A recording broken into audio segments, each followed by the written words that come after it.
Main stream archaeologist வந்து பார்த்தீங்கன்னா இது வந்து எஜிப்ஷியன்ஸ் கட்டினதே இல்லை அப்படின்ற மாதிரி சொல்கிறாங்க. ஹாலிவுட் படங்களில் காட்டப்படுறது தான் உலகத்தில் நம்பப்படும். ஸோ இப்போ அடிமைகளால் கட்டப்பட்டதுங்கிறத எஜிப்ஷியன்ஸ் ஏற்கிறது கிடையாது. இது எஜிப்ஷியன்ஸ் கட்டலைங்கிற வாதத்தையும் வந்து எஜிப்ஷியன்ஸ் ஏற்கிறது கிடையாது. இவ்வளோ பெரிய விஷயத்தை கட்டுறதுக்கு ஸ்லேவ்ஸ் யூஸ் பண்ணப்பட்டாங்களா அப்படிங்கிறது தான். கொஞ்ச நாளைக்கு முன்னாடி ஒரு சைட்டை வந்து தோண்டி எடுத்திருக்காங்க. ஸோ அதில் வந்து பார்த்தீங்கன்னா 10 to 14 மம்மிஸ் வந்து கிடச்சிருக்கு. ஸோ அவங்களுக்கு வந்து சம்பளம் கிடையாது. ஸோ காசு செலவு மிச்சம். சாப்பாடு வந்து பெருசாக போட மாட்டாங்க. உடல் உழைப்பை ஃபுல்லாக உறிஞ்சி எடுத்துகிட்டு அதுக்கப்புறம் வந்து பார்த்திங்கன்னா உடம்பு முடியாது இல்லை இதுக்கப்புறம் வந்து வேலை செய்ய முடியாதுங்கிறப்போ அவங்கள வந்து அதே இடத்துல கொண்டுருவாங்க. 100% ப்ரூஃப் கிடையாதுங்க. எதுக்குமே 100% ப்ரூஃப் கிடையாது. நான் இது பக்கத்தில் நிற்கிறேன். 6'1" இல்லைனா 6 இருப்பேன். ஸோ என் ஹைட்டுக்கு நீங்கள் ஒவ்வொரு கல்லையும் பாருங்கள் எவ்வளோ பெருசாக இருக்குன்னு. இது மாதிரி மொத்தம் 20 லட்சம் கற்கள். ஆனால் இந்த ஏரியாலேயே கற்கள் கிடையாது. ஒரு 10-12 ஃபுட்பால் ஃபீல்டை வந்து உள்ளே வைக்கலாம். இவங்களுடைய வரலாறு வந்து ஏமாற்றப்பட்டிருக்கலாம், அழிக்கப்பட்டிருக்கலாம். ஸோ இந்த பிரமிட்லாம் வந்து பார்த்திங்கன்னா 4500 வருஷம் முன்னாடி கட்டியிருக்காங்க. ஸோ இவங்களோட அரசர்களை வந்து பார்த்திங்கன்னா பாரோஸ்ன்னு சொல்கிறாங்க. ஸோ பாரோஸ் அப்படின்னா அரசராக இருந்து அதுக்கப்புறம் இறந்தவங்களை வந்து இவங்க கடவுள் மாதிரி நினைக்கிறாங்க. அந்த இடத்துல நினைக்கிறாங்க அரசரும் அவர் தான் கடவுளும் அவர் தான்ற மாதிரி. ஸோ பாரோஸுங்கிற வார்த்தையை ஞாபகம் வச்சுக்கோங்க. இந்த எஜிப்தியன் வரலாற்றை பற்றி பேசும்போது இந்த பாரோஸ் அப்படின்னா ராஜான்னு அர்த்தம். ராஜாவாக இருந்து இறந்து கடவுளாக நினைக்கப்படுறவரும் அர்த்தம். ஸோ இந்த பாரோஸ் வா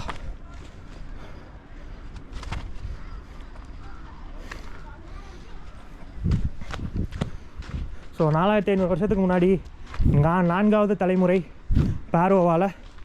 பாரோஸால் கட்டப்பட்டிருக்குங்க. அவருடைய பேர் தான் கூஃபு.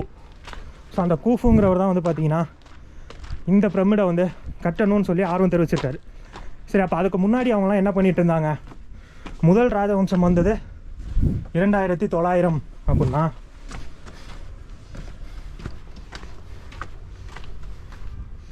அப்போ அதுக்கு முன்னாடி இந்த இடத்துல என்ன இருந்தது அப்படின்ற ஒரு கேள்வி இருக்குல்ல. ஸோ அதெல்லாம் வந்து நம்ம இவங்களுடைய வரலாற்றை பார்க்கும்போது பார்ப்போம். ஸோ இது கட்டப்பட்டிருக்கிறது வந்து பார்த்திங்கன்னா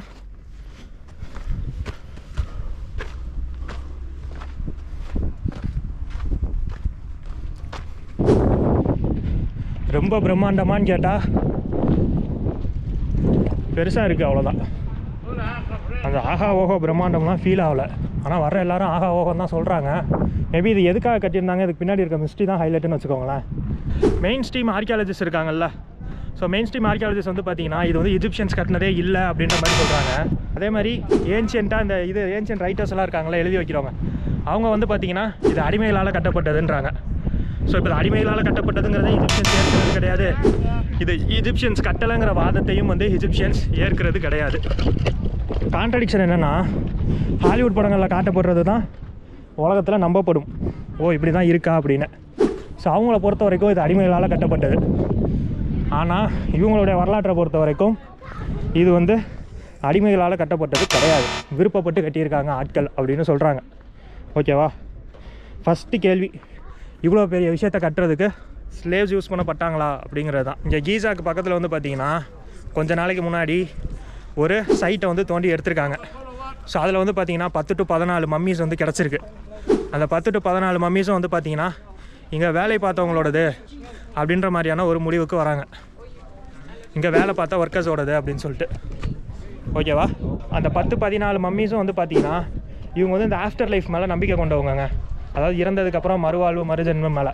ஸோ அதுக்கு வந்து அரசர்களை வந்து எப்படி மம்மிஃபை பண்ணியிருப்பாங்களோ ஸோ அதே மாதிரி ஒர்க்கர்ஸே வந்து அந்த மம்மிஃபிகேஷன் ப்ராசஸ் பண்ணி அதுக்கான ஜார்லாம் இருக்கும். நம்ம மம்மிஃபிகேஷன் ப்ராசஸை பற்றி நம்ம லக்ஸர் போகிறோம். அதுதான் நைல் நதி கதை ஓரமாக அங்கே தான் வந்து இந்த மம்மிஃபிகேஷன்லாம் நடக்குது அப்படின்ற மாதிரி சொல்கிறாங்க. ஸோ நம்ம அங்கே போய் தெளிவாக அது வந்து எப்படி நடக்குதுங்கிறத நம்ம பார்ப்போம். ஸோ இப்போ நீங்கள் பொதுவாக புரிஞ்சுக்க வேண்டியது, அரசர்களை எப்படி மம்மிஃபை பண்ணப்படுவாங்களோ அது மாதிரி இங்கே இருக்க ஒரு 10 to 14 மம்மி வேலை செய்கிறவங்க தங்கியிருக்க இடம் அப்படின்னு சொல்லி எடுக்கப்பட்ட இடத்துலேருந்து கிடச்சிருக்கு. ஓகேவா? இப்போ அவங்களோட கேள்வி என்னென்னா, இவங்க வந்து அடிமைகளாக இருந்தால் இவங்களுக்கு ஏன் வந்து இந்த மம்மிஃபிகேஷன் ப்ராசஸ்லாம் வந்து பண்ண போகிறாங்க அப்படின்றது மொதல் கேள்வி. அப்புறம் வந்து சில எலும்புக்கூடுகள்லாம் கிடச்சிருக்கு. அந்த எலும்புக்கூடுகளெல்லாம் வச்சு என்ன சொல்கிறாங்க அப்படின்னா, இங்கே இருந்த ஒர்க்கர்ஸுக்கு வந்து பார்த்திங்கன்னா நல்ல மீட்டு, நல்ல கறி, வகை வகையான சாப்பாடுகள், நல்லா ஹெல்த்தியாக நல்ல சாப்பாடு போட்டு வேலை வாங்கியிருக்காங்க அப்படிங்கிறாங்க. ஸோ அடிமைகளாக இருந்தால் நல்ல சாப்பாடெலாம் போட போகிறது கிடையாது. ஸோ அடிமைகள் அப்படின்னு சொல்லும்போது நீங்கள் புரிஞ்சுக்க வேண்டியது என்னென்னா, ஒரு உதாரணத்துக்கு வந்து கேஜிஎஃப் எடுத்துக்கோங்களேன். அதில் வந்து அந்த இதில் வேலைக்கு போவாங்கள்ல மைன்ஸில். ஸோ அங்கே வந்து எப்படி வேலை வாங்கப்படுவாங்க. ஸோ அவங்களுக்கு வந்து சம்பளம் கிடையாது. ஸோ காசு செலவு மிச்சம். சாப்பாடு வந்து பெருசாக போட மாட்டாங்க. உடல் உழைப்பை ஃபுல்லாக உறிஞ்சி எடுத்துகிட்டு அதுக்கப்புறம் வந்து பார்த்திங்கன்னா உடம்பு முடியாது இல்லை இதுக்கப்புறம் வந்து வேலை செய்ய முடியாதுங்கிறப்போ அவங்கள வந்து அதே இடத்துல கொன்றுவாங்க. ஸோ இதுதான் வந்து இந்த வேலை செய்கிற இடங்கள்ல அடிமைகளோட பண்ணப்பட்டது அப்படின்ற ஒரு விஷயத்துக்கான டெஃபினிஷன் என்னென்னா, சாப்பாடு போடாமல் சரியான சாப்பாடு போடாமல் இந்த ஒரு நேரம் சாப்பாடு போடுறது அந்த மாதிரிலாம் சாப்பாடு போட்டு சம்பளம் இல்லாமல் ஃப்ரீயாக அவங்கக்கிட்ட இருக்க உழைப்பெல்லாம் உறிஞ்சி ஒரு விஷயம் பண்ணிக்கிறது தான் வந்து அடிமைகளால் கட்டப்பட்டதுன்னு. ஸோ இது வந்து அடிமைகளால் கட்டப்பட்டது கிடையாது. இது வந்து நல்லா சாப்பாடு போட்டு வேலை வாங்கியிருக்காங்க. சில பேருக்கு மம்மிஃபிகேஷன் ப்ராசஸ்லாம் பண்ணியிருக்காங்க. அப்படின்ற போது இது அடிமைகளாக இருக்க வாய்ப்புகள் இல்லை அப்படின்ற மாதிரி ஆர்கியாலஜிஸ்ட், அதாவது நான் ஆர்கியாலஜிஸ்ட்னு சொல்லும்போது ஆர்கியாலஜிஸ்ட்லேயே நீங்கள் 2 தரப்பு வச்சுக்கலாம். ஒருத்தர் இது எஜிப்சியன்ஸ் தான் பண்ணாங்கன்னு யூஸ்வலாக உலகம் நம்பக்கூடிய ஒரு விஷயத்தை வந்து சப்போர்ட் பண்ணுறவங்க, அதுதான் மெஜாரிட்டி. இன்னொருத்தவங்க அதை எடுத்து கேள்வி கேட்குறவங்க வித் ப்ரூஃப். 100% ப்ரூஃப் கிடையாதுங்க. எதுக்குமே 100% ப்ரூஃப் கிடையாது. க்ளோஸ் டு பாசிபிள் இதான் நடந்திருக்கலாம் அப்படின்ற ஒரு நடந்திருக்கலாம்ங்கிற ஒரு விஷயத்தை மட்டும் தான் நம்ம இன்றைக்கி பார்த்துட்ருக்கோம். ஸோ இன்றைக்கி இருக்க டெக்னாலஜியை வச்சு இன்றைக்கி இருக்க விஷயங்களை வச்சு என்னென்னலாம் நடந்திருக்கலாம் அப்படின்னு சொல்லப்படுதோ அதை தான் வந்து நம்ம பார்த்துட்ருக்கோம். இதுக்கப்புறம் வரக்கூடிய விஷயங்கள், இதுக்கப்புறம் வரக்கூடிய டெக்னாலஜிஸ் எல்லாம் வச்சு அப்போ வந்து என்னென்னலாம் புதுசாக கண்டுபிடிக்கப்படுதோ நம்ம நம்பிக்கிட்டு இருக்க விஷயங்கள் மாறும். ஸோ இப்போ இந்த ஒர்க்கர்ஸ்க்கு வருவோம். ஃபஸ்ட்டு விஷயம், ஸோ இவங்க எல்லாமே வந்து ஒரு ஒர்க்கர்ஸாக இவங்களுக்குலாம் டார்மெண்ட்ரிஸ் கொடுத்து குகைகளுக்கு நடுவில் டீமாக தங்க வச்சு வேலை வாங்கப்பட்டிருக்கே தவிர இது வந்து அடிமைகள் கிடையாது அப்படின்ற மாதிரி சொல்லியிருக்காங்க. ஸோ இங்கே வந்து பக்கத்தில் வந்து ஒரு குகை எடுக்கப்பட்டிருக்குங்க. கேவ்ஸும் நல்லா ஹாலாக தங்குற மாதிரியான இடம். அங்கே வந்து பார்த்திங்கன்னா சுமார் 1200லேருந்து 2000 பேர் வரைக்கும் ஒரு குழுவாக தங்க முடியும் அப்படின்ற மாதிரி சொல்கிறாங்க. அங்கே எழுதப்பட்டிருக்க விஷயம் இருக்கு இல்லையா இவங்களுடைய அந்த இது லாங்குவேஜில். ஸோ அதை வச்சு இது வந்து குழுவாக இப்போ ஒரு உதாரணத்துக்கு ஒரு ப்ளூ டீம், ரெட் டீம், இதெல்லாம் வந்து இங்கே வேலை பார்க்குறவங்க, இதெல்லாம் வந்து இந்த இடத்துலேருந்து வந்தவங்க, அந்த மாதிரி டீமாக தங்க வச்சு இப்போ நம்ம ஒரு வேலை முடிக்கணும்னா நார்த் இந்தியன்ஸ் வந்து வேலை பார்க்குறாங்க, அப்புறம் நம்ம வந்து வேறு எங்கேயாவது போய் வேலை பார்க்குறோம், டீமாக இருந்து வேலையை முடிச்சு கொடுப்பாங்கல்ல. ஸோ அந்த மாதிரி டீமாக சேர்ந்து வல்லுநர்களால் கட்டப்பட்டிருக்கு. பல்வேறு இடங்கள்லேருந்து வல்லுநர்கள் வர வைக்கப்பட்டு அவங்க மூலமாக இது கட்டப்பட்டிருக்கு அப்படின்ற மாதிரி ஒரு தரப்பாக ஆர்கியாலஜி சொல்கிறாங்க. இது எல்லாமே வந்து இங்கேருந்து தோண்டி எடுக்கப்பட்ட போன்ஸை வச்சு. ஓகேவா? சரி, இப்போ அடுத்து எதுக்காக இவ்வளோ ஒர்க்கர்ஸ் வேணும், இவ்வளோ ஒர்க்கர்ஸ் எதுக்கு அப்படின்னா, இதை கட்டின பேரோவான குஃபு வந்து பார்த்திங்கன்னா இது வரைக்கும் இந்த உலகத்திலே இல்லாத அளவுக்கு ஒரு பிரம்மாண்டமான பிரமிடை கட்டணும் அப்படின்னு சொல்லி ஆசைப்படுறாரு, கட்டணும்னு நினைக்கிறாரு. இது வரைக்கும் இதுக்கு முன்னாடி இல்லாத அளவுக்கா?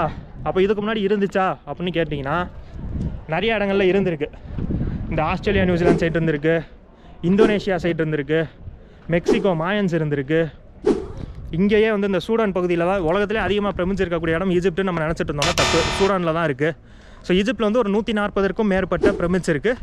மற்ற இடங்களில் அதை விட ஜாஸ்தியாக இருக்குது, அவங்களுடைய ஸ்டைலில் இருக்குது, அந்த மாதிரி விதவிதமாக இருக்குது. ஸோ இந்த கூஃபுங்கிறவர் வந்து எந்த நூற்றாண்டுன்னு நம்ம பார்த்தோம், 2900 வந்து முதல் ராஜவம்சம்னா இவர் வந்து ஒரு 2500 BC. ஓகேவா? கிமு 2500 அந்த பீரியட் வச்சுக்கலாம். ஸோ 4வது ராஜவம்சம் அந்த மாதிரி. ஸோ 2500ன்னு வைக்கும்போது நம்ம வந்து இப்போ 4500 வருஷம் முன்னாடி இந்த பிரமிட்ஸ் கட்டப்பட்டதுன்னு சொல்கிறாங்க. ஸோ அந்த 2500 BCயில் வந்து பார்த்திங்கன்னா இதுக்கு முன்னாடி பிரமிட்ஸ் இல்லாத அளவுக்கு கட்டணும் அப்படின்னு சொல்லி நினைக்கிறாரு. ஸோ அதனால் ஈஜிப்ட்ஸ்லேருந்து பல்வேறு தரப்பட்ட வல்லுநர்களை கொண்டு வரப்பட்டு, அது போக உலகத்தினுடைய பல்வேறு பகுதிகளில் எங்கெங்கெல்லாம் அவங்களுக்கால ஆக்சஸ் பண்ண முடியுமோ அங்கேருந்து வல்லுநர்களை கொண்டு வந்து, சும்மா ரேண்டமாக ஏதோ வந்து அடிமைகளை கொண்டு வந்து வேலை வாங்காமல் வல்லுநர்களை கொண்டு வந்து விருப்பப்பட்டு தங்களுடைய உடல் உழைப்பை போட்டு ஒரு பிரம்மாண்டத்தை கட்டுறதுக்கான ஒரு முயற்சியில் அந்த ஒரு ஆர்வம் இருக்கவங்கள தேடி எடுத்து அவங்களுக்கு நல்லா சாப்பாடு போட்டு அவங்களுக்கான விஷயங்களெல்லாம் செஞ்சு கொடுத்து இந்த பிரமிட்ஸை வந்து கட்டியிருக்காரு அப்படின்ற மாதிரி சொல்கிறாங்க. ஓகேவா? இப்போ இதெல்லாம் வந்து எப்படி தெரியுது அப்படின்னா, பிரமிட்ஸுக்கு நடுவில் வந்து பார்த்திங்கன்னா இந்த இதெல்லாம் வரைஞ்சி வச்சுருப்பாங்களா, கிராஃபிட்டி, இந்த இது டயக்ராம் மாதிரிலாம் வரைஞ்சி வச்சுருப்பாங்கல்ல புரிதலுக்கு. ஸோ அதை வச்சு தெரிஞ்சுக்கிறாங்க. ஸோ அதில் வந்து இந்த மாதிரியான விஷயங்கள் போடப்பட்டிருக்கதா ஆர்கியாலஜி சொல்கிறாங்க. ஸோ இந்த ஸ்லேவ் மேட்ரை வந்து இது ஸ்லேவ் கிடையாது, படங்களில் தான் வந்து ஸ்லேவாக காட்டுறீங்க, ஆனால் நிஜத்தில் வந்து இது வல்லுநர்களால் கட்டப்பட்டது அப்படின்ற மாதிரி இதை வந்து கன்க்ளூட் பண்ணுறாங்க.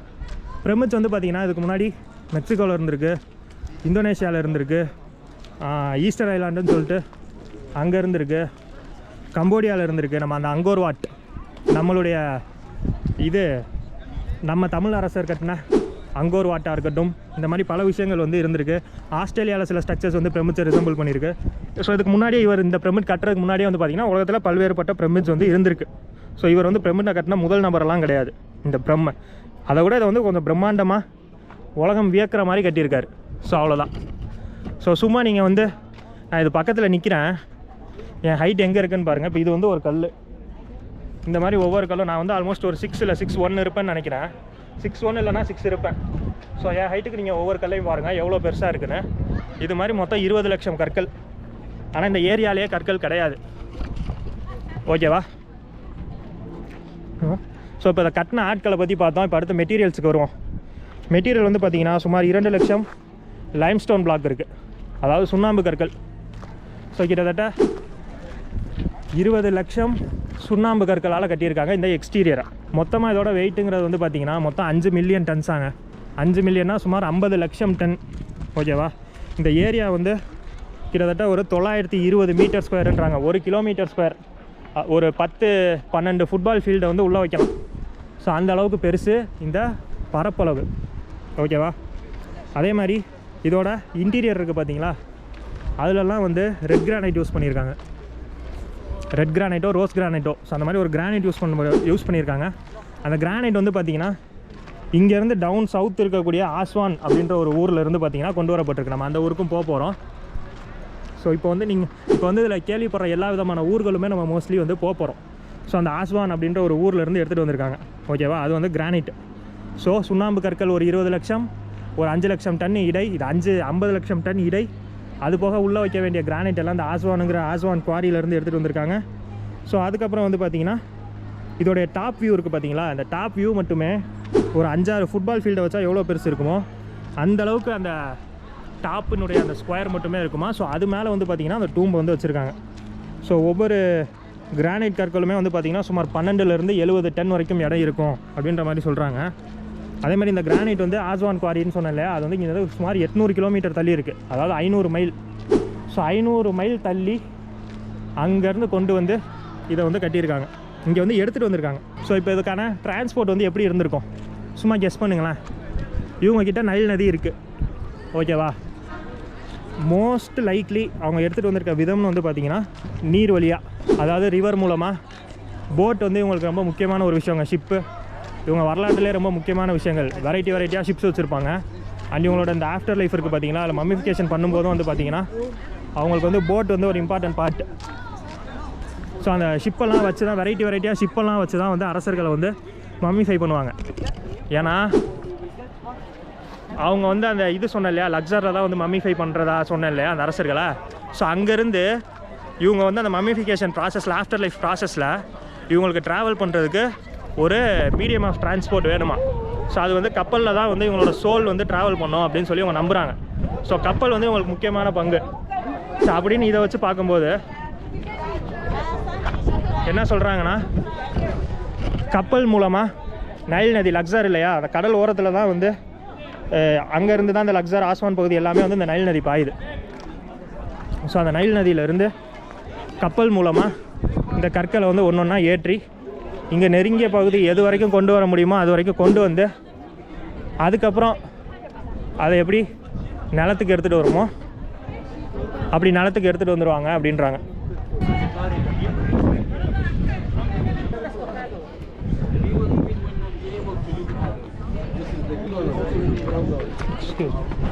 $1.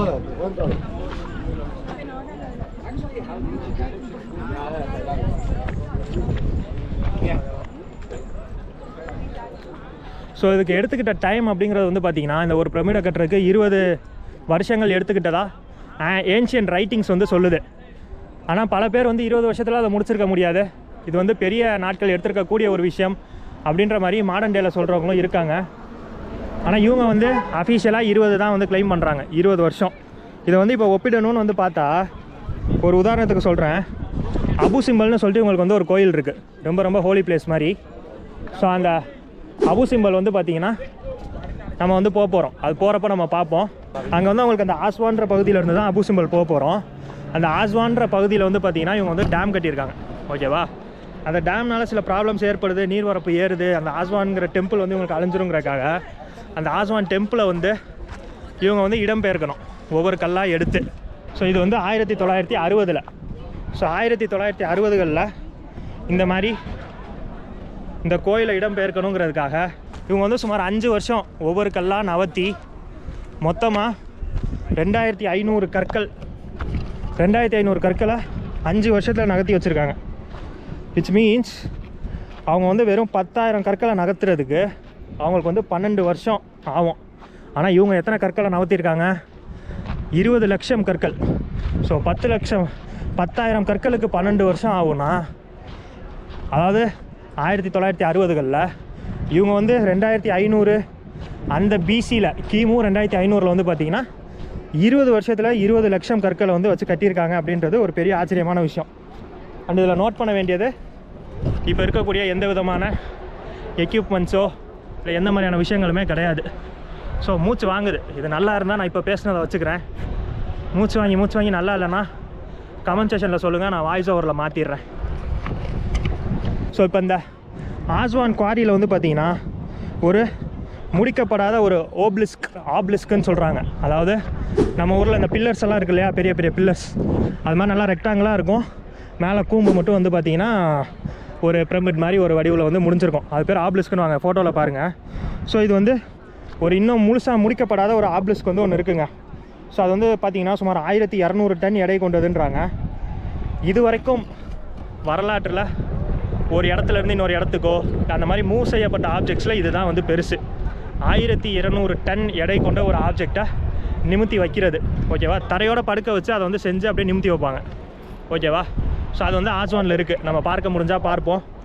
ஸோ அப்படிப்பட்ட கற்களை இவங்க வந்து எப்படி ப்ரிசைஸாக இவங்களுக்கு தேவையான ஷேப்பில் கட் பண்ணியிருக்க முடியும் அப்படிங்கிறது முதல் கேள்வி. ஏன்னா கட் பண்ணுறதுக்கே அது அவ்வளோ டைம் எடுக்கும், ஓகேவா? ஸோ இவங்களுடைய கணக்குப்படி வந்து பார்த்திங்கன்னா ஆல்மோஸ்ட் 1.5 நிமிஷத்துக்கு ஒரு கல்லை வந்து அடுக்கி வச்சுக்கிட்டே இருக்கணுமா. அப்போ தான் வந்து 20 வருஷத்தில் 20 லட்சம் கற்களை வந்து வச்சு முடிக்க முடியுன்ற மாதிரி ஒரு கணக்கு போட்டிருக்காங்க. ஸோ 1.5 நிமிஷத்துக்கு ஒரு கல். ஸோ அங்கே கட் பண்ணி எடுத்துகிட்டு வந்து இங்கே ஃபில் பண்ணிட்டே இருக்கணும். ஸோ இது வந்து எப்படி பாசிபிள்ன்ற ஒரு கேள்வி ஆர்கியாலஜிஸ்ட் மத்தியில் இருக்குது, ஓகேவா? இந்த 3 பிரமிட்ஸ் இருக்கு இல்லையா, இது கீசா பிரமிடு, இது 2வது, இதுக்கு பின்னாடி 3வது பிரமிட் இருக்குது, ஓகேவா? இந்த 3 பிரமிட்ஸோட அலைன்மெண்ட் வந்து பார்த்திங்கன்னா வானத்தில் இருக்கக்கூடிய ஓரியன் பெல்ட்டுன்னு வாங்க, ஸ்டார்ஸோட அலைன்மெண்ட். ஸோ அந்த ஸ்டார்ஸோட அலைன்மெண்ட்டோட அலைன் ஆகுதான். ஸோ அது முதல் விஷயம். ஸோ இந்த மாதிரியான விஷயம் நம்ம நிறையா பார்த்துருப்போம், ஸ்டார்ஸோட அலைன் ஆகிற மாதிரி கட்டியிருக்கிறதெல்லாம், ஓகேவா? ஆனால் இதை வந்து ஒரு மிரர் இமேஜ் சிமெட்ரின்றாங்க. அதாவது நம்ம பார்க்க 4 சைடாக இருக்கா, ஆனால் நம்ம டாப் ஆங்கிள்லேருந்து பார்த்தா இங்கே பாருங்கள், இது வந்து 4 சைடா, ஆனால் நம்ம டாப் ஆங்கிள்லேருந்து பார்க்குறோம் அப்படின்னா ஒவ்வொரு சைடுலேயும் 2 பெண்டு இருக்குது. ஸோ மொத்தமாக 8 சைடு. ஸோ இங்கேருந்து பார்க்குறப்போ கொஞ்சம் க்ளோஸில் தெரியும்னு நினைக்கிறேன், ஆனால் சைடெல்லாம் பிரித்து தெரியாது, அது தெரியாமல் கட்டுறது தான் வந்து இவங்களோட இது. டாப்லேருந்து பார்த்தோன்னா 8 சைடுங்க இந்த பிரமிடு, ஆனால் நமக்கு 4 சைடு தானே கண்ணுக்கு தெரியுது. ஸோ அது ஒரு விஷயம். ஓரியன் பெல்ட்டோட அலைன் ஆகிறது இன்னொரு விஷயம். எர்த்குவேக் ரெசிஸ்டன்ஸாக அதை கட்டியிருக்காங்கன்றாங்க ஆர்கியாலஜிஸ்ட், அது இன்னொரு விஷயம். ஸோ இது எல்லாமே வந்து ரொம்ப அட்வான்ஸ்டான ஒரு சிவிலைசேஷன் பண்ணக்கூடிய விஷயமாக இருக்கே அப்படிங்கிறது தான் இவங்களோட கேள்வி, ஓகேவா? இப்போ இந்த ஸ்லேவ் தியரிக்கு வருவோம். ஹெரோடோட்டஸ் அப்படின்றவர் வந்து பார்த்திங்கன்னா 5th செஞ்சுரி பிசியில் கிட்டத்தட்ட 1 லட்சம் அடிமைகள் சேர்ந்து இதை கட்டியிருக்கதா அவர் வந்து கிளைம் பண்ணுறாரு. பைபிள்லையும் வந்து இது அடிமைகள் கட்டப்பட்டதாக தான் சொல்லப்படுது. ஹாலிவுட் திரைப்படங்கள்லையும் வந்து பார்த்திங்கன்னா பைபிளில் வந்து பார்த்திங்கன்னா இது வந்து ஹிப்ரூஸ், அதாவது ஜூயிஸ், இந்த இது பேசுகிறாங்க இல்லையா, ஹிப்ரூஸுங்கிறவங்க வந்து இஸ்ரேலோட லாங்குவேஜ். ஸோ யூதர்கள் கட்டினதாக சொல்லப்படுது. ஹாலிவுட் வந்து அவங்க வந்து அவங்களோட ஒரு நரேட்டிவ் வச்சுருப்பாங்க, கரெக்டாக? ஆனால் இந்த ஜூயிஸ் கட்டினதாக சொல்லப்படுறதுக்கு எந்தவித டைம் லைனும் வந்து சிங்க் ஆகலை. அந்த பீரியட் வேறு, இந்த பீரியட் வேறு, ஓகேவா? ஜூயிஸ் வந்து ஒரு 1000 பிசி வச்சுக்கலாம், இது வந்து 2500 பிசி, அந்த 4வது ராஜவம்சம் கட்டப்பட்டது, ஓகேவா? ஸோ இது எல்லாத்தையும் கடந்து இவங்க வந்து எவிடன்ஸாக சொல்லப்படுறது, இது வரைக்கும் இவங்களுக்கு இருக்க எவிடன்ஸை வச்சு இவங்க சொல்கிறது, இதை வந்து எஜிப்தியன்ஸ் கட்டினாங்க, அடிமைகள் கிடையாது, இதை வந்து எக்ஸ்பர்ட்ஸ் கட்டினாங்க அப்படிங்கிறது மட்டும்தான். ஸோ இவ்வளோ விஷயம் இருக்குது அப்படின்னாலே ஏலியனுன்ற ஒரு விஷயத்தை இழுக்காமல் இருப்பாங்களா? ஸோ ஏலியன் தியரிஸும் இருக்குங்க. ஸோ இவ்வளோ ப்ரிசிஷன், இவ்வளோ அக்யூரஸியோடு கட்டுறது மனுஷங்களால் முடியாது அப்படின்ற ஒரு தியரியையும் ஆட்டோமேட்டிக்காக உள்ளே வந்துடும். ஸோ அப்படி உள்ளே வந்துட்டால் அதுக்கான சில எவிடன்சஸ்ஸு அதை ஏன் கிளைம் பண்ணுறாங்கங்கிறதும் வரும். பட் அதை வந்து பெருசாக தவிர்க்கவும் செஞ்சுருவாங்கன்னு வச்சுக்கோங்களேன். பெரும்பாலான ஏலியன் தியரி வந்து இந்த உலகத்தில் எந்த விஷயத்தில் எடுத்தாலுமே வந்து அது தவிர்க்க தான் பட்டிருக்கு. ஏன்னா அது வந்து சும்மா கேட்கணுமேன்னு கேட்குற மாதிரி இருக்குன்றாங்க. அண்ட் 1814 வந்து பார்த்திங்கன்னா டூரின் அப்படிங்கிற ஒரு இடத்துக்கு பக்கத்தில் வந்து பார்த்திங்கன்னா ஒரு மேப் வந்து கண்டுபிடிக்கப்பட்டிருக்குங்க. அந்த மேப் வந்து எதை குறிக்குது அப்படின்னா இந்த பிரமிட்ஸ் வந்து கட்டுறதுக்கு எந்தெந்த குவாரிஸ்லேருந்து என்ன மாதிரியான கற்கள் எடுத்து வரப்பட்டிருக்கு அப்படிங்கிறத கலராக இந்த குவாரிஸ்க்கு இந்த கலர், ஸோ இந்த கலர் வந்து இந்த ஸ்டோனை ரெப்ரசன்ட் பண்ணுது. ஸோ அந்த மாதிரி வந்து ரெப்ரசன்ட் பண்ணக்கூடிய ஒரு மேப் வந்து உங்களுக்கு கிடச்சிருக்குங்க. ஸோ அதை வச்சு இவங்க வந்து இன்னும் ஸ்ட்ராங்காக சொல்கிறாங்க இந்தந்த இடங்கள்ல இருந்து தான் கற்கள் கொண்டு வரப்பட்டிருக்கு அப்படின்னு. இது வந்து 1815 அந்த பீரியடில் வந்து ஆர்கியாலஜிஸ்ட்க்கு கிடைச்ச எவிடன்ஸ். ஓகேவா? இவங்களுக்கு வந்து அலெக்சாண்ட்ரியான்னு சொல்லிட்டு ஒரு ஊர் இருக்குது, ரொம்ப சிறப்பு வாய்ந்த ஒரு ஊர். கிளியோபட்ரா குயின் நம்ம எல்லாம் கேள்விப்பட்டிருப்போம். ஸோ அவங்க சார்ந்த இடம். ஸோ அந்த ஊருக்கும் நம்ம போக போகிறோம். ஸோ அந்த கிளியோபட்ராவினுடைய அந்த ஊரான அந்த அலெக்சாண்ட்ரியா அங்கே வந்து பார்த்திங்கன்னா உலக புகழ்பெற்ற லைப்ரரி ஒன்று இருக்குங்க. ஓகேவா? அந்த லைப்ரரியில் வந்து பார்த்திங்கன்னா ஒரு 40,000லேருந்து 4 லட்சம் அளவிலான பேப்பர்ஸ் வந்து காலப்போக்கில் எரிக்கப்பட்டிருக்கு. ஸோ மிச்சம் மீதி கிடைச்ச எவிடன்ஸஸை வச்சு இவங்க வந்து இந்த கன்ஸ்ட்ரக்ஷன் ஆஃப் பிரமிட்ஸை ஈஜிப்டியன் வந்து அவங்களுடைய பர்ஸ்பெக்டிவில் என்னென்ன சொல்கிறாங்களோ அது எல்லாத்தையும் ப்ரூவ் பண்ணுற முயற்சியில் ஒன்றா ப்ரூவ் பண்ணிகிட்ருக்காங்க. இங்கிலீஷ் பீப்புள் சொல்கிற தியரிஸை வந்து அவங்க வந்து கொஞ்சம் கொஞ்சமாக தூக்கி போட்டுட்ருக்காங்க. ஓகேவா? ஸோ க்ரீக்கு, ரோமன்ஸு இவங்க எல்லாமே வந்து இங்கே படையெடுத்து வந்திருக்காங்க இந்த அலெக்சாண்ட்ரியா பகுதியில். ஸோ நம்ம வரலாற்று சார்ந்த விஷயம் எல்லாத்தையும் நம்ம போக போக பார்ப்போம். இப்போ வந்து இதை கட்டினதை பற்றி மட்டும் பார்க்குறனால நம்ம ஒரு லைனில் கடந்து போயிடலாம். இங்கே ஈஜிப்டியன்ஸ் அண்ட் ரோமன்ஸோடைய படையெடுப்பும் இருந்திருக்கு. ஓகேவா? ஸோ அந்த பீரியடில் வந்து பார்த்திங்கன்னா இது வந்து இவங்களுடைய வரலாறு வந்து ஏமாற்றப்பட்டிருக்கலாம், அழிக்கப்பட்டிருக்கலாம். ஒரு லைப்ரரி அழிக்கப்படுது அப்படின்னா அவங்களோட கீ எவிடன்சஸ் இந்த மேனுஸ்கிரிப்ட்ஸாக இருக்கட்டும், இவங்க வந்து இந்த பேப்பர்ஸ்ன்னு சொல்கிறாங்க, அப்போ இருக்க ஒரு மரத்துலேருந்து பேப்பர் மாதிரியான ஒரு விஷயத்தை எழுதுறதுக்கு பயன்படுத்தியிருக்காங்க, உருவாக்கி. ஸோ அந்த மாதிரியான விஷயங்கள் அழிக்கப்பட்டிருக்கனால ஸோ இவங்க வந்து கொஞ்சம் கொஞ்சமாக இதை வந்து ப்ரூவ் பண்ணுற முயற்சியில் இருக்காங்க. 2011, 13 அந்த காலகட்டத்தில் வந்து பார்த்திங்கன்னா உலகத்திலே மிகவும் பழமையான பேப்பர்ஸ்ன்னு சொல்கிறாங்க. அதாவது இந்த பேப்பர்ஸை தான் சொல்கிறாங்க. 4500 வருஷம் பழமையான இந்த பேப்பர்ஸ் வந்து கண்டெடுக்கப்பட்டிருக்கு. இங்கேருந்து வாடி அல் ஜார்ஃப் அப்படின்ற ஒரு இடத்துல, அதாவது ரெட் சீ இருக்கக்கூடிய பகுதி, ரெட் சீயினுடைய கரை. இவங்களுக்கு வந்து ரெட் சீ வந்து ஒரு முக்கியமான பங்குங்க இவங்களுடைய வரலாற்றில். ஸோ அந்த ரெட் சீயில் வந்து கண்டெடுக்கப்பட்டிருக்கு. ஸோ அதில் வந்து பார்த்திங்கன்னா சுமார் 200 மென் வந்து ஒரு நதிக்கரை ஓரமாக இந்த கற்களெல்லாம் வந்து டிரான்ஸ்போர்ட் பண்ணுறதுக்காக ஏற்றி கப்பலில் இங்கே அனுப்பிச்சிருக்காங்க அப்படின்ற ஒரு குறும் செய்தி வந்து அதில் இருந்து கண்டெடுக்கப்பட்டிருக்கு. ஒரு 200 மனுஷங்க. ஸோ இது வந்து ஒரு பேப்பர்ஸ்லேருந்து கண்டெடுக்கப்பட்டது. ஸோ இது மாதிரி எவ்வளவோ பேர் இருந்திருக்கலாம், எவ்வளவோ பேப்பர்ஸ் அழிக்கப்பட்டிருக்கலாம், எவ்வளவோ விஷயங்கள் இருந்திருக்கலாங்கிறது இந்த பிரமிடோட கன்ஸ்ட்ரக்ஷன் எடுக்கும்போது சொல்லப்படுது. இது எல்லாமே வந்து ஈஜிப்டோட பெர்ஸ்பெக்டிவ். ஸோ இது எல்லாமே வந்து ஒரு ஸ்ட்ராங்கஸ்ட்டு ப்ரூஃபு இதை வந்து மனுஷங்க கட்டினாங்க, இந்த ஏலியன் தியரி கிடையாது அப்படிங்கிறதுக்காக. இப்போ அடுத்து வந்து ரிலீஜியஸ் கனெக்ஷனுக்கு வருவோம். ஆஸ்வான் அப்படின்னா அந்த பேருக்கான அர்த்தம் வந்து பார்த்திங்கன்னா ஓப்பனர் அப்படிங்கிறது அர்த்தமாக. அதாவது முதலும் இது என்ன சொல்கிறது, பிறக்கிறது, பிறப்பு, முதல்ல தோன்றுறது. ஸோ அதை குறித்த ஒரு கடவுளாக இந்த ஆஸ்வானுங்கிற பேர் இருக்குது. க்ரீக்கில் வந்து பார்த்திங்கன்னா எய்லித்தியா அப்படின்னு சொல்கிறாங்க. ஸோ எய்லித்தியாங்கிறது வந்து பார்த்திங்கன்னா அவங்களுக்கு வந்து குழந்தை பிறப்பினுடைய ஒரு கடவுளாக கன்சிடர் பண்ணப்படுறது. ரோமில் வந்து பார்த்திங்கன்னா லூசினான்னு சொல்கிறாங்க. அதுவும் வந்து பார்த்திங்கன்னா இந்த goddess of light and birth. ஓகேவா? So birth and goddess of லைட்டை வந்து லூசினான்னு சொல்கிறாங்க. ஸோ இந்த மாதிரி இவங்களுக்கும் அவங்களுக்கும் இருக்கக்கூடிய சிமிலாரிட்டிஸ் அதுவும் அந்த காலகட்டத்தில் வந்து பார்த்திங்கன்னா ரொம்பவே அதிகமாக இருக்குங்க. ஸோ அவங்க வந்து இந்த ஈஜிப்டியன் வரலாற்றுலையும் ஹிஸ்ட்ரிலையும் வந்து இன்ஸ்பயர் ஆகி அவங்களுக்கான கடவுள்களை அவங்க உருவாக்கிக்கிட்டாங்க அப்படின்ற மாதிரியும் சொல்லப்படுது. ஸோ இந்த பிரமிட்ஸை வந்து பார்த்திங்கன்னா ஸோ எவிடன்ஸ் எல்லாமே வந்து அடிமைகள் கட்டலை, ஒரு ஸ்கில்டான ஈஜிப்டியன் ஒர்க்கர் கட்டியிருக்காங்க, ஆர்கனைஸ்டாக கட்டியிருக்காங்க, ஒரு ப்ராப்பர் இன்ஜினியரிங் வச்சு கட்டியிருக்காங்கன்னு சொல்கிறாங்க. ஆனால் மிஸ்டீஸ் என்னென்னா இது வரைக்கும் இவங்களாலே பதில் சொல்ல முடியாத விஷயம் என்னென்னா இவ்வளோ பெரிய விஷயத்தை அவங்க வந்து எப்படி ப்ரிசைஸாக கட் பண்ண முடியும், அதே மாதிரி 70 டன் பிளாக்கை எப்படி வந்து தூக்க முடியும், ஒரு இடத்துலேருந்து இன்னொரு இடத்துக்கு எப்படி டிரான்ஸ்போர்ட் பண்ண முடியும், அண்ட் அதே மாதிரி இந்த ஓரியன் அண்ட் ஸ்டார்ஸ் இந்த பெல்ட்லலாம் வந்து கனெக்ட் ஆகிறதுக்கான தேவை என்ன.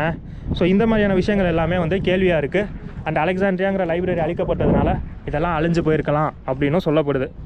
ஸோ இது வந்து இவங்களுடைய கன்ஸ்ட்ரக்ஷன் மேலே இருக்கக்கூடிய சின்ன கான்ட்ரவர்சிஸ். ஓகேவா? ஸோ இதை பற்றி நீங்கள் என்ன நினைக்கிறீங்கிறத கமெண்ட் செக்ஷனில் சொல்லுங்கள். இந்த பிரமிட்ஸை பற்றி இன்னும் சில முக்கியமான விஷயங்களை நம்ம அடுத்தடுத்த வீடியோவில் பார்ப்போம். இதை ஒரே வீடியோவில் சொல்ல முடியாது. நம்ம வீடியோங்கிறனால இது பேசிக்காக இந்த பிரமிடுக்கு பின்னாடி இருக்கக்கூடிய கேள்விகள் என்ன, ஒரு சாதாரண ஒரு அளவு வந்து என்ன அளவுன்றதை நம்ம பார்த்தோம். பரப்பளவு வந்து பார்த்திங்கன்னா ஒரு 10-12 ஃபுட்பால் கிரவுண்ட் வைக்கிற அளவுக்கான ஒரு அளவு. இந்த பிரமிட் கிடையாது, இது 2வது பெருசு. பெருசு வந்து அது. ஸோ இந்த அளவுகோலில் இதை கட்டுறதுக்கான தேவை என்ன, எதனால் பண்ணியிருப்பாங்க. ஸோ இந்த மாதிரியான விஷயத்த வந்து நம்ம பார்த்தோம். ஸோ இதை தாண்டி மற்ற விஷயங்கள் எல்லாத்தையும் நம்ம அடுத்த வீடியோவில் பார்க்கலாம். ஸோ இந்த வீடியோ பிடிச்சிருந்தால் லைக் பண்ணிவிட்டு பாருங்கள். இன்னும் நிறையா இன்ட்ரெஸ்டிங்கான விஷயம் வந்துட்டுருக்கு. ஒருவேளை நான் பேசுனது வந்து இதில் சரியாக இல்லை அப்படின்னா நான் வந்து எல்லாத்தையுமே வாய்ஸ் ஓவரில் சொல்லிடுறேன். ஸோ நான் உங்களை அடுத்த வீடியோவில் சந்திக்கிறேன். மைல்ஸ் டு கோ, பாய். இன்னும் நம்ம இந்த பிரமிட்ஸ்லேயே அடுத்த கட்டமாக பார்க்க வேண்டியது இருக்குது. ஸோ நம்ம இன்னும் கிளம்பல, இங்கே தான் இருக்கோம். நம்ம அடுத்தடுத்த விஷயங்களை பார்த்துட்டு தான் கிளம்ப போகிறோம்.